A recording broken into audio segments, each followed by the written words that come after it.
ఇక out sourcing సంబంధించిన జాబ్ల విషయంలో ఆఫీసర్లే దొంగలని తేలిందట. ఇక మొత్తం దొంగలట, దోసుకురట. ఆఫీసర్ ఏగానే మొత్తం ఈ దొంగలు అనేటోళ్ళు బయటపడ్డది.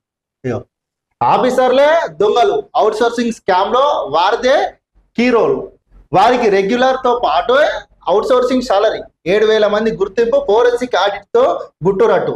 అవుట్ సోర్సింగ్ స్కామ్ లో అసలైన దొంగలను ప్రభుత్వం గుర్తించినట్టు తెలిసింది. వివిధ శాఖల సంస్థల వర్సిటీలో పనిచేస్తున్న సుమారు 7,000 మంది ఆఫీసర్లే ఎంప్లాయీస్ పేర్లతో జీతాలను కొల్లగొట్టినట్టు చర్చ జరుగుతున్నది. ఆ సొమ్ము తీసుకుంటున్న అధికారుల వివరాలు మొత్తం ఆర్థిక శాఖ వద్ద ఉన్నట్టు సమాచారం. సదరు అధికారులపై చర్యలు తీసుకునేందుకు సిద్ధమైన ప్రభుత్వం ఏ రకమైన యాక్షన్ తీసుకోవాలనే అంశంపై సులోచనలో చేస్తున్నట్లు తెలిసింది. సులోచనలు కాదు, సస్పెండ్ చేసి పడేది. ఫస్ట్ సస్పెండ్ చేసేసి దొంగలు. ఇగో ఎంతమంది 7,000 మంది ఆఫీసర్లే ఎంప్లాయీస్ పేర్లతో జీతాలను కొల్లగొట్టినాడు. సిగ్గుండాలి. ప్రభుత్వం నుంచి వచ్చే జీతాలు సరిపోక ఇంకా ప్రైవేటు వ్యక్తులు అవుట్ సోర్సింగ్ ద్వారా అట్లా కూడా జీతాలు కొల్లగొట్టిరట. ఏమన్నా సిగ్గుందారా నాయన మీకు? అసలు ఆఫీసర్లు మొత్తం అద్భానంగా తయారవుతారు. జీతాలు సరిపోతలేవా మీకు?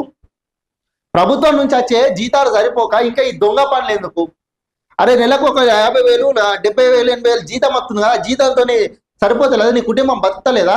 అంత ఆశలేందుకు మొత్తం? ఇంత అధ్వానమా? ఫోరెన్సిక్ ఆడిట్ లో గుట్టురట్టు.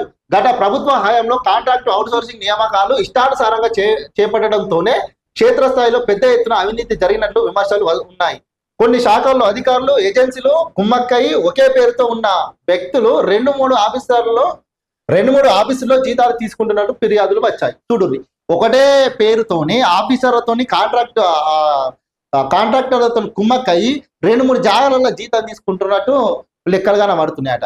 ఫస్ట్ ప్రభుత్వం ఏం చేయాలంటే ఈ లుచ్చా పనులు చేసినటువంటి ఈ ఆఫీసర్లు ఎవడైతున్నాడో వాళ్ళని ఫస్ట్ సస్పెండ్ చేయాలి. ఇంకా ఆలోచన చేస్తుంది కాదు, ఫస్ట్ సస్పెండ్ చేసి జీవో కార్డు పడేయరు. మన ముఖానికి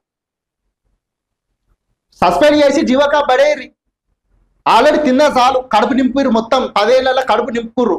ఇంకా మీరు ఆలోచన చేసి ఏం చేయాలి, చర్యలు తీసుకుంటామని కాదు, ఫస్ట్ మనని సస్పెండ్ చేసేసారు. ఆడ ఎవ్వరున్నా సరే అట్లా చేస్తే మళ్ళీ సార్ ఇట్లా వేయద్దురా భయ్, ప్రభుత్వాలు ఒకటే తీర్లా బీఆర్ఎస్ ప్రభుత్వం లాగా ఉన్నాయని బుద్ధి అనేది వస్తుంది, ఇంత సిగ్గాన్ని వస్తుంది. అట్లా వేయిర్రి. కొన్ని సంస్థల్లో జీతాలు డ్రా చేస్తున్నారు కానీ సిబ్బంది మాత్రం పని చేయడం లేదనే ఆరోపణలు ఉన్నాయి. ఈ విషయాలను సీరియస్ గా తీసుకున్న CM Revanth Reddy bogus contract outsourcing employees ను గుర్తించి ఏరివేయాలని రిటైర్డ్ ఐఏఎస్ శాంతికుమార్ నేతృత్వంలోని కమిటీ బాధ్యతలు అప్పగించారు. ఆ కమిటీ రెగ్యులర్ ఎంప్లాయీస్ తో పాటు కాంట్రాక్ట్ అవుట్సోర్సింగ్ ఉద్యోగుల Aadhaar card, bank account details ఆర్థిక శాఖకు సంబంధించిన వెబ్సైట్ లో అప్లోడ్ చేయాలని, అప్పుడే జీతాలు రిలీజ్ చేస్తామని కండిషన్ పెట్టింది. దీంతో వివిధ శాఖలకు, సంస్థలకు వర్సిటీలు తమ వద్ద పనిచేస్తున్న ఎంప్లాయీస్ వివరాలను ఆన్లైన్ లో నమోదు చేశారు.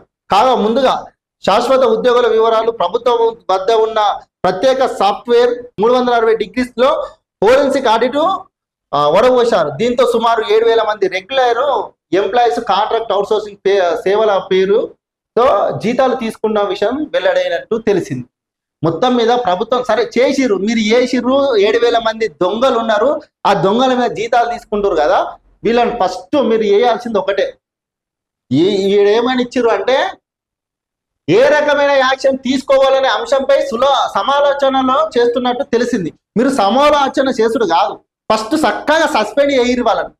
ప్రభుత్వం సొమ్ము అంతా కట్టలు కట్టి ఉన్నది కదా, పేద ప్రజలు పన్నులు కడుతుంటే కట్టలు కట్టి ఉన్న సొమ్మును అంతా తిన్నారు కదా ఇన్ని రోజులు కూర్చొని. ఫస్ట్ ఇలా నువ్వు సస్పెండ్ చేయరు, సస్పెండ్ చేసి తర్వాత ఏం చేయాలని ఆలోచించారు. ఫస్ట్ వాళ్ళు జీతం ఆపడేసారు సస్పెండ్ చేసి.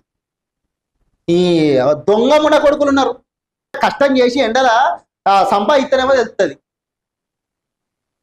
దొంగ మున ప్రభుత్వం ఏదేమైనప్పటికీ వీళ్ళనైతే అసలు చర్యలు తీసుకోవాలి, వీళ్ళని సస్పెండ్ చేయాలి. సమాలోచన బంద్ చేసి చర్యలు తీసుకునే పని అయితే చేయరు జర.